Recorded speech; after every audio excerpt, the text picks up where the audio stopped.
ಬ್ರಹ್ಮ ದ್ವಿವಿಧಂ ತತ್ವಮಿಷ್ಯತೆ. ತತ್ವಸಂಖ್ಯಾನದಲ್ಲಿ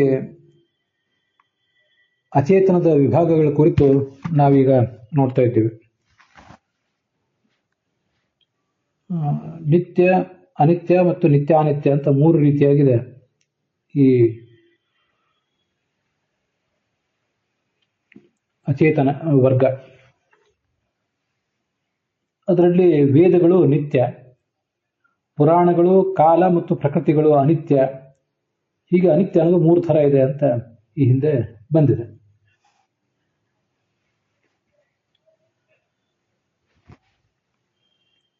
ನಿತ್ಯಾನಿತ್ಯಂ ತ್ರಿಧಾ ಪ್ರೋಕ್ತಂ, ನಿತ್ಯಂ ಚ ಅನಿತ್ಯಂ ಚ ನಿತ್ಯಾನಿತ್ಯಂ ಅಂತ ಹಿಂದೆ.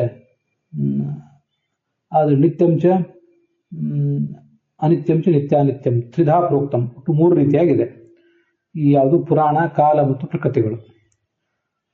ಅದರಲ್ಲಿ ಈಗ ನಾವು ಕಾಲ ಮತ್ತು ಪ್ರಕೃತಿಗಳ ಬಗ್ಗೆ ನೋಡಬೇಕಾಗಿದೆ.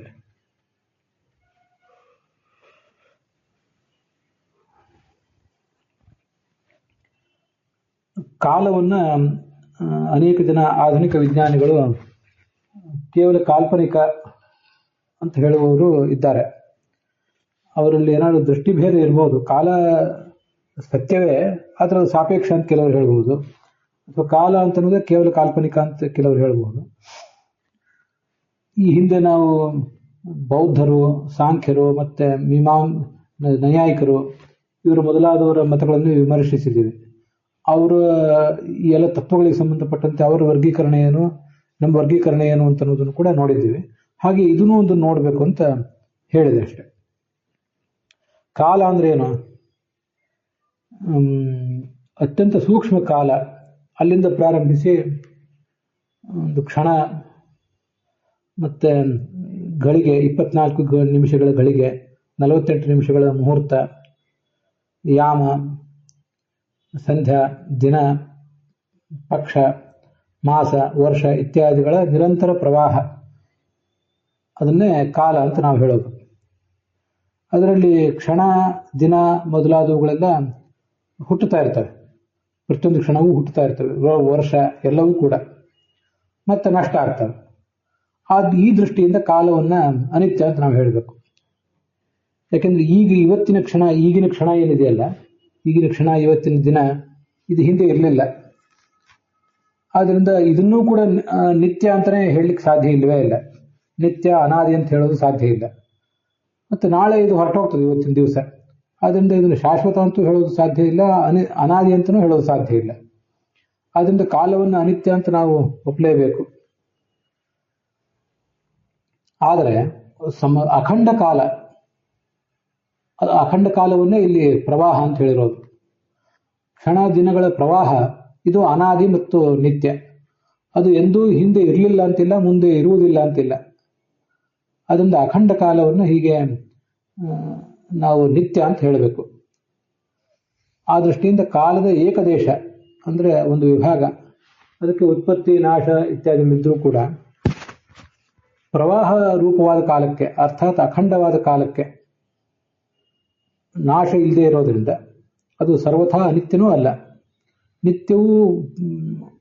ನಿತ್ಯವೂ ಆಗ್ತದೆ, ಅನಿತ್ಯವೂ ಆಗ್ತದೆ. ಆದ್ದರಿಂದ ಕಾಲವನ್ನು ನಿತ್ಯಾನಿತ್ಯ ಅಂತ ಹೀಗೆ ವಿಭಾಗಿಸಿದ್ದಾರೆ. ಈ ನಿತ್ಯಾನಿತ್ಯ ಅನ್ನೋದಕ್ಕೆ ನಾನು ವಿಗ್ರಹ ಹೇಳುವಾಗ ನಿತ್ಯಂಚ ಅನಿತ್ಯಂಚ ಅಂತ ಹೀಗೆ ಹೇಳಿದೆ. ಅದು ದ್ವಂದ್ವ ಸಮಾಸ ಅಲ್ಲ. ನಿತ್ಯಂಚ ಅನಿತ್ಯಂಚ ಏತಯೋಃ ಸಮಾಹಾರಃ ನಿತ್ಯಾನಿತ್ಯಂ.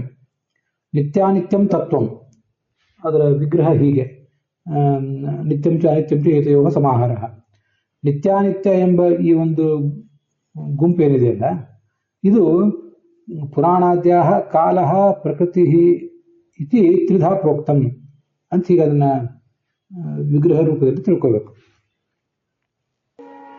ಮುಂದೆ ಜಡ ಪ್ರಕೃತಿ, ಇದು ಕೂಡ ನಿತ್ಯ ಮತ್ತು ಅನಿತ್ಯ. ಈ ಜಡ ಪ್ರಕೃತಿ ಯಾವತ್ತೂ ಅನಾದಿ ಕಾಲದಿಂದಲೂ ಇದ್ದೇ ಇದೆ. ಅದು ಪರಿಣಾಮ ಹೊಂದಿ ಮಹತ್ತತ್ವ ಅನ್ನೋ ಅವಸ್ಥೆಯನ್ನು ತಾಳ್ತದೆ. ಮುಂದೆ ಮಹತ್ತತ್ವದಿಂದ ಅಹಂಕಾರ ತತ್ವ, ಈ ಥರ ಎಲ್ಲ.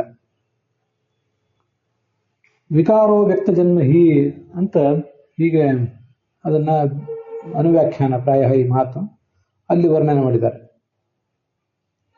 ಅವ್ಯಕ್ತ ವಿಕಾರವನ್ನು ಹೊಂದುವುದೇ ಅವ್ಯಕ್ತ ಜನ್ಮ, ಅವ್ಯಕ್ತ ತತ್ವದ ಜನನ ಅಂತ ಹೀಗಾದ್ರೆ ಅರ್ಥ.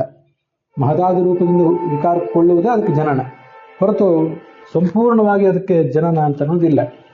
ಇಲ್ಲದೇ ಇರುವುದು ಘಟ ಅನ್ನೋದು ಇಲ್ಲದೇ ಇರುವುದು ಏನು ಹೊಸದಾಗಿ ಹುಟ್ಟಿತಲ್ಲ, ಆ ಥರ ಪ್ರಕೃತಿ ಅನ್ನೋದು ಹಿಂದೆ ಇಲ್ಲದೇ ಇರುವಂಥ ಪ್ರಕೃತಿ ಈಗ ಹುಟ್ಟಿದ್ದಲ್ಲ. ಜಡವಾದ ಪ್ರಕೃತಿ ಅನಾದಿ ಕಾಲದಿಂದ ಇದ್ದೇ ಇರ್ತದೆ, ಮಹದಾದಿ ರೂಪದಿಂದ ಅದು ವಿಕಾರ ಹೊಂದುತ್ತದೆ. ಈ ಜಡ ಪ್ರಕೃತಿಗೆ ಈ ಮಹತ್ತತ್ವ ಎಂಬ ಸ್ಥೂಲ ಅವಸ್ಥಾ, ಸ್ಥೂಲವಾದ ಸ್ಟೇಜ್, ಆ ಸ್ಟೇಜ್ಗೆ ಉತ್ಪತ್ತಿ ಇದೆ. ಇದಕ್ಕೆ ಈ ಉತ್ಪತ್ತಿ ಇರೋದ್ರಿಂದ ಅದನ್ನ ಉತ್ಪತ್ತಿ ಇದೆ ಮತ್ತು ನಾಶವೂ ಇದೆ. ಅವಸ್ಥೆಗೆ ಉತ್ಪತ್ತಿ ನಾಶ ಇರೋದ್ರಿಂದ ಅದು ಈ ರೂಪದಿಂದ ಅದು ನಿತ್ಯ, ಈ ರೂಪದಿಂದ ಅದು ಅನಿತ್ಯ, ಮಹತ್ತತ್ವ ಎಂಬ ರೂಪದಿಂದ ಅದು ಅನಿತ್ಯ. ಆದರೆ ಸೂಕ್ಷ್ಮ ಪ್ರಕೃತಿಯ ರೂಪದಿಂದ ಅದಕ್ಕೆ ನಾಶವೂ ಇಲ್ಲ, ಉತ್ಪತ್ತಿಯೂ ಇಲ್ಲ. ಆದ್ರಿಂದ ರೂಪಾಂತರಕ್ಕೆ ಅಂದ್ರೆ ಮಹತ್ತತ್ವ ಎಂಬ ರೂಪಾಂತರಕ್ಕೆ ಉತ್ಪತ್ತಿ ನಾಶ ಇದೆ, ಸ್ವರೂಪಕ್ಕೆ ಅದು ಇಲ್ಲ. ಆದ್ರಿಂದ ಆ ಜಡ ಪ್ರಕೃತಿಯನ್ನು ಕೂಡ ನಾವು ನಿತ್ಯ ಅನಿತ್ಯ ಅಂತ ಹೀಗೆ ವರ್ಣಿಸ್ತೀವಿ. ಅಲ್ಲಿಗೆ ಇವತ್ತಿನ ಈ ಭಾಗ ಸಮಾಪ್ತ ಆಗಿದೆ.